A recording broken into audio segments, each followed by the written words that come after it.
नमस्कार मित्रों, मैं विकास शाक्य एक बार फिर से आप सबका स्वागत करता हूँ अपने चैनल पर और आज हम डिस्कस करने जा रहे हैं सनातन विधान, इसके चैप्टर नंबर 1 के बाकी बचे हुए श्लोक। चैप्टर 1 आज समाप्त हो जाएगा और आज जो ये आखिरी पार्ट है इसमें ज़्यादा कुछ ऐसा है नहीं। अब जो है जो कुछ सनातन विधान में बताया गया है यानी मनु संहिता में बताया गया है, उस मनु संहिता में ये बताया जा रहा है चैप्टर 1 के एंड में कि आगे किन-किन चीज़ों के बारे में एक्सप्लेन किया जाएगा। यानी पहला जो चैप्टर था वो पूरे के पूरे यूनिवर्स की, पूरे के पूरे क्रिएशन की बात करता है। गुणों की बात करता है, जिन गुणों के आधार पर इस पूरी सृष्टि का निर्माण हुआ है। चेतना के आधार पर ब्राह्मण, क्षत्रिय, वैश्य, शूद्र इनका निर्माण हुआ है। कर्म के आधार पर कर्म कैसे होते हैं? जैसी चेतना होती है वैसा कर्म होता है।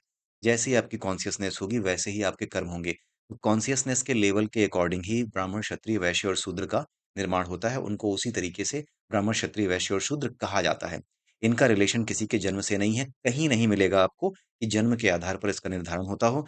इनफैक्ट बौद्ध धर्म में भी भगवान बुद्ध ने ब्राह्मण, क्षत्रिय, वैश्य और शूद्र इन चारों वर्णों को सपोर्ट किया और उन्होंने ये कहा कि इनका आधार केवल कर्म होना चाहिए। उन्होंने सही बात बता दी, राइट? लेकिन इस बात को छुपाया क्यों जाता है कि बौद्ध धर्म में भगवान बुद्ध ने वर्ण व्यवस्था को एक तरीके से समर्थन दिया था। क्यों बताया जाता है? क्योंकि अगर बता दिया जाएगा तो आपको समझ में आ जाएगा कि बौद्ध धर्म और सनातन धर्म 2 अलग नहीं बल्कि एक ही धर्म है, एक ही धर्म के 2 विभाग हैं। जो बौद्ध धर्म है वो ध्यान योग है, कुछ और नहीं है। भगवद गीता में जो ध्यान योग का चैप्टर है, चैप्टर नंबर 6, वही पूरा का पूरा चैप्टर जो चैप्टर नंबर 6 में कहा गया है कि आपको किसी पूजा-पाठ की विधि का उपयोग करने की ज़रूरत नहीं है, आपको कुछ करने की ज़रूरत नहीं है, केवल और केवल आपको अपने आचरण को शुद्ध करने की ज़रूरत है। अपने आप को लस्ट है उससे डिटैच करने की ज़रूरत है। कुल मिलाकर के यही बताया गया है चैप्टर नंबर 6 में। तो जो कुछ चैप्टर नंबर 6 है ध्यान योग के नाम से भगवद गीता में, वही पूरा का पूरा बौद्ध धर्म का सार है कि कैसे आपको अपना आचरण सही रखना है। कहीं पर भी ये चीज़ लिखी नहीं मिलेगी कि जो भी आपका वर्ण होता है, चाहे ब्राह्मण हो, क्षत्रिय हो, वैश्य हो या शूद्र हो, वो जन्म के आधार पर होता है। ये केवल एक जिद है ताकि इस चीज़ को बनाए रखा जाए क्योंकि there is an ulterior motive. कुछ मक्कार हैं जिनका उद्देश्य है कि किसी तरीके से भारत की प्राचीन संस्कृति को नष्ट करके यहाँ पर दानवी संस्कृति को स्थापित किया जाए। वो पीछे से काम कर रहे हैं। जो लोग आपके सामने आपसे लड़ रहे हैं ना, वो प्रॉक्सीज़ हैं। आप ध्यान से समझिएगा, जो आपसे लड़ रहे हैं वो प्रॉक्सीज़ हैं। जो वामपंथी हो गए, कई बार वो विरोध करते दिखाई देते हैं। कोई वामपंथी आपको नॉर्मली दिखेगा ही नहीं कि वो आस्तिक हो, क्योंकि उसको ऐसा लगता है कि वो अछूत हो जाएगा, अगर वो आस्तिक हो गया तो अछूत हो जाएगा।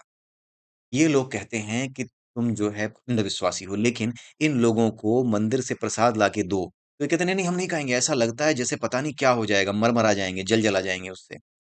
इससे बड़ा अंधविश्वास क्या होगा कि मीठा पदार्थ, अरे तुम उसको अगर वो समझ के नहीं खा रहे मिठाई, तुम ये समझ के खा लो कि ये मीठा है। उसी से कोई दे रहा है, नहीं खाएँगे, चिकन खाने जाएँगे, बकरा खाने जाएँगे, ये खाएँगे, लेकिन ये नहीं खाएँगे, क्योंकि हम बर्बाद हो जाएँगे, हमारा धर्म तो वामपंथी, हम बर्बाद हो जाएँगे। ये जो है दिक्कत है उनकी, ठीक है? तो ये ब्रेन वॉशिंग इतनी ज़बरदस्त की गई है, ये कौन है? ये प्रॉक्सीज़ हैं। प्रॉक्सीज़ हमेशा बेवकूफ़ों जैसा व्यवहार करते हैं। आपने देखा होगा, ये जो प्रॉक्सीज़ हैं, ये क्या कहते हैं? नहीं, हम राम को नहीं मानते, लेकिन रावण को मानते हैं।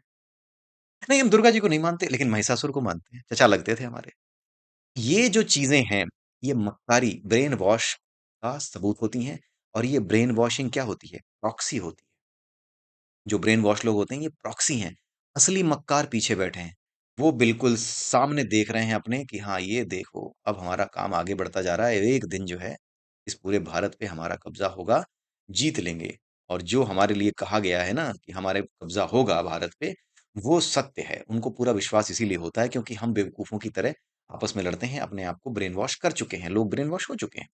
यही चीज़ है, तो कहीं आपको नहीं मिलेगी लेकिन ज़बरदस्ती की ज़िद है, नहीं हम तो ये पढ़े बैठे थे, ये कैसे सामने आ रहा है, हम तो नहीं मानेंगे। कुछ बेवकूफ़ देख रहे हैं इस वीडियो को और अभी नीचे कमेंट करेंगे। अगर तुम्हारा जो है ना दिमाग खराब है तो किसी अच्छे अस्पताल में इलाज कराओ यहाँ कमेंट करने से पहले।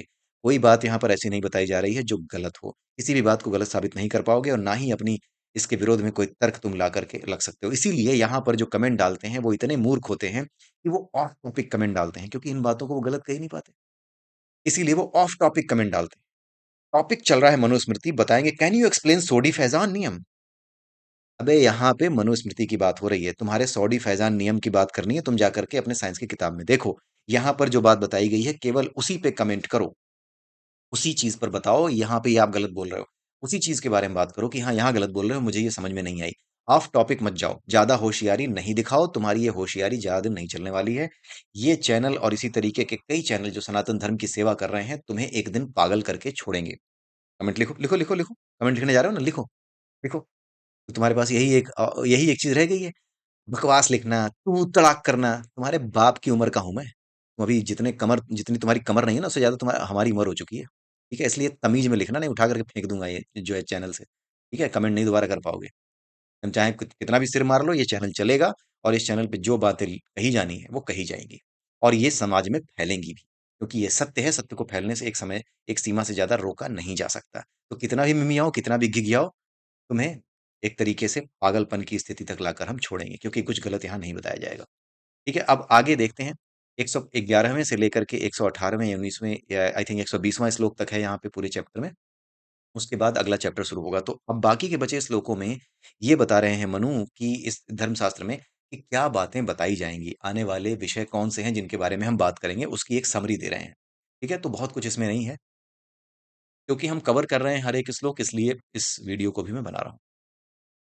अब इस धर्मशास्त्र में मनु ने किन किन विषयों को कहा है उसकी संख्या बतलाते हैं। पहले तो जगत की उत्पत्ति, फिर संस्कारों की विधि, संस्कारों का मतलब क्या है, ब्रह्मचारियों के व्रताचरण, ब्रह्मचारी क्या होते हैं, और व्रताचरण, व्रत का मतलब क्या होता है, व्रत का मतलब होता है संयम, व्रत का मतलब होता है दृढ़ निश्चय, राइट। व्रत का मतलब होता है एक तरीके से कि आप जैसे आप ये कह लो कि आपके अंदर रेजिलियंस आ जाता है अपने आप। कोई चीज अगर आप लगातार फेल भी हो रहे हो तो भी आप बने हुए हो कि नहीं, हिम्मत नहीं हारूंगा, आपकी हिम्मत नहीं टूटती, वो व्रत है, राइट।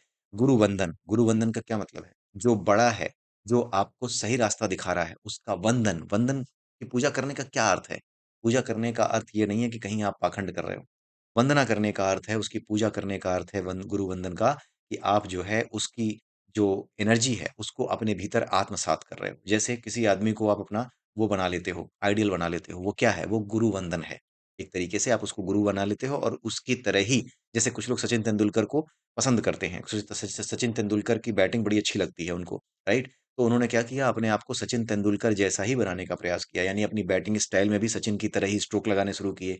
कुछ लोग कोहली को अच्छा अपना आइडल मानते हैं, तो उन्होंने कोहली की स्ट्रोक मेकिंग को देखा, उसी के हिसाब से अपनी स्टाइल को चेंज किया, उसी स्टाइल से खेलने लगे, राइट। तो जब वो उस स्टाइल को आप अडॉप्ट करते हो, तो आप स्टाइल से कहीं ज्यादा आप उस खिलाड़ी का जो एक तरीके का जो संयम होता है, या एक तरीके की जो जील होती है उसके अंदर, एक जो उसके लाइफ में आप क्या कह सकते हो, एक जो दृढ़ निश्चय होता है, या फिर एक अभ्यास करने का जो दृढ़ वो होता है, अच्छा सा वर्ड याद नहीं आ रहा।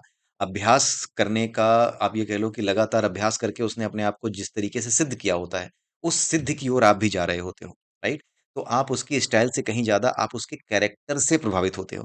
तो उस कैरेक्टर को अपने भीतर उतार रहे होते हो, राइट? यही गुरुवंदन है, ठीक है? तो गुरुवंदन की आवश्यकता आप समझ सकते हैं कि आपको एक प्रेरणा स्रोत चाहिए जो आपको उस लक्ष्य की तरफ ले जा सके जिस लक्ष्य तक आपका प्रेरणा स्रोत पहुँचा हुआ है, राइट? आपने उसे लक्ष्य बना रखा है।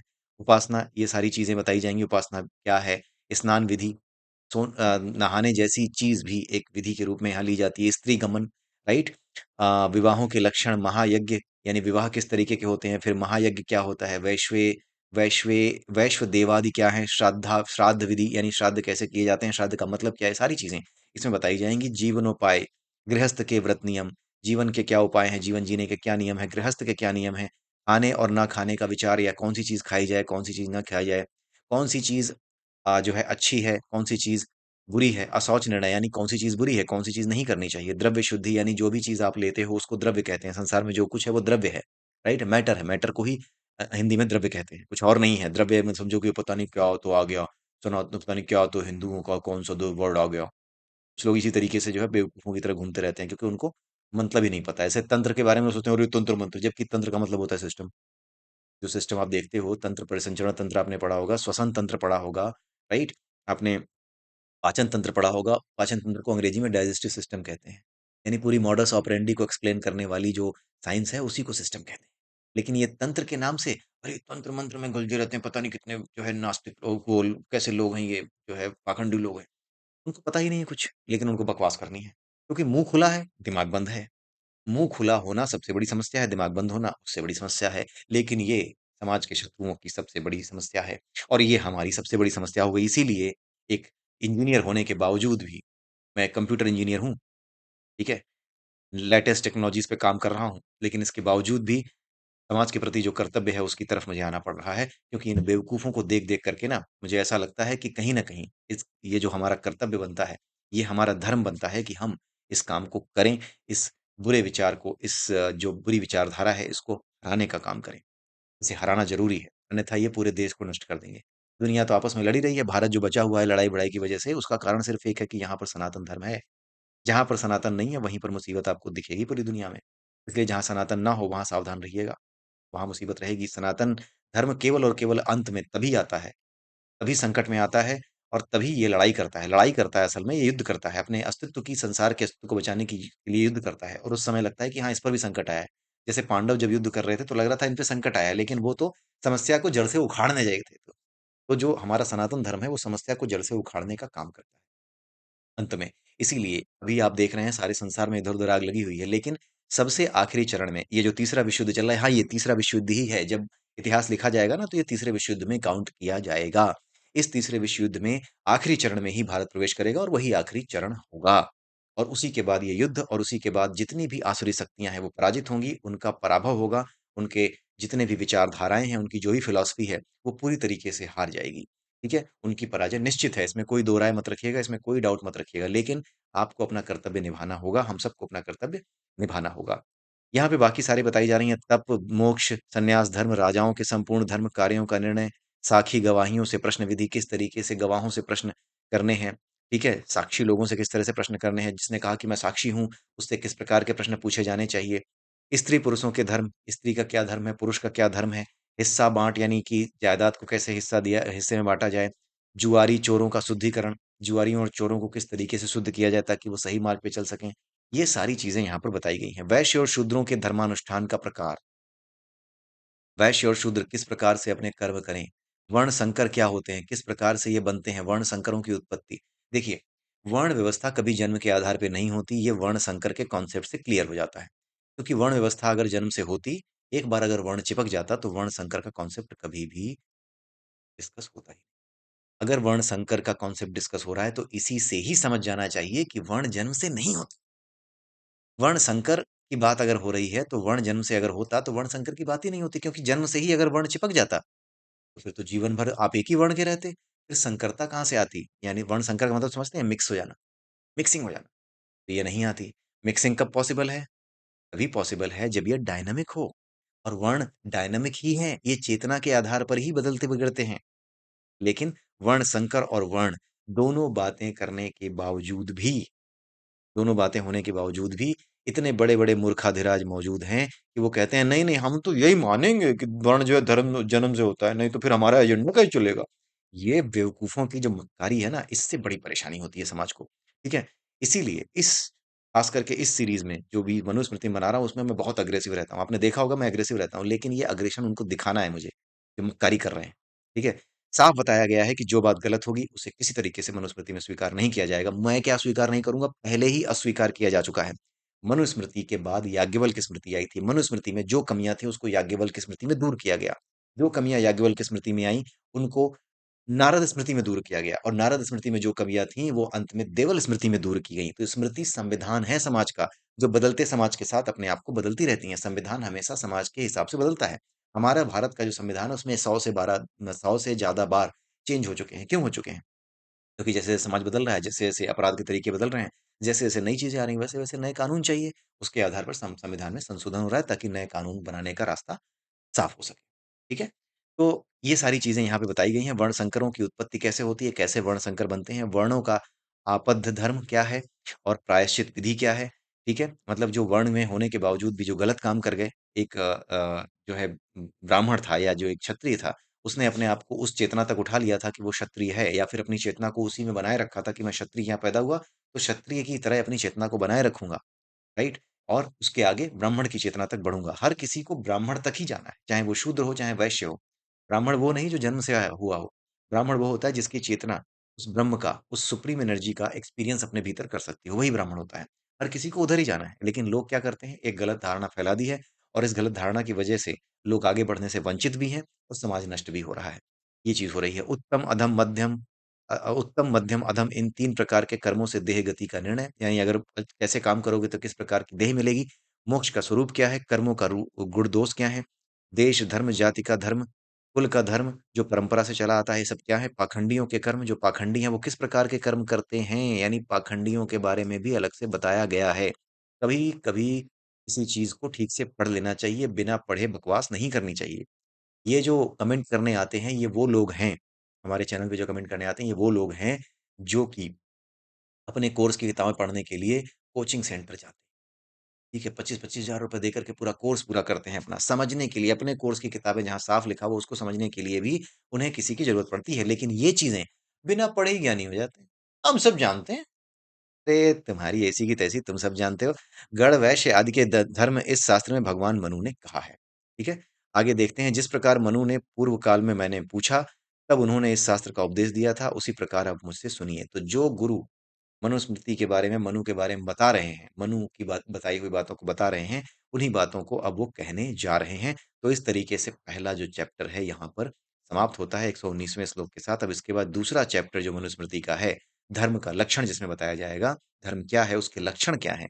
कोई अगर धर्म के रास्ते पे चल रहा है तो उसके लक्षण क्या हैं? उनके बारे में अगले वीडियो में हम डिस्कस करेंगे। तो अगले वीडियो के लिए तैयार रहिए, जल्दी ही आएगा। तब तक के लिए जय सिया राम, जय श्री कृष्णा, जय श्री राधे, ओम नमः शिवाय।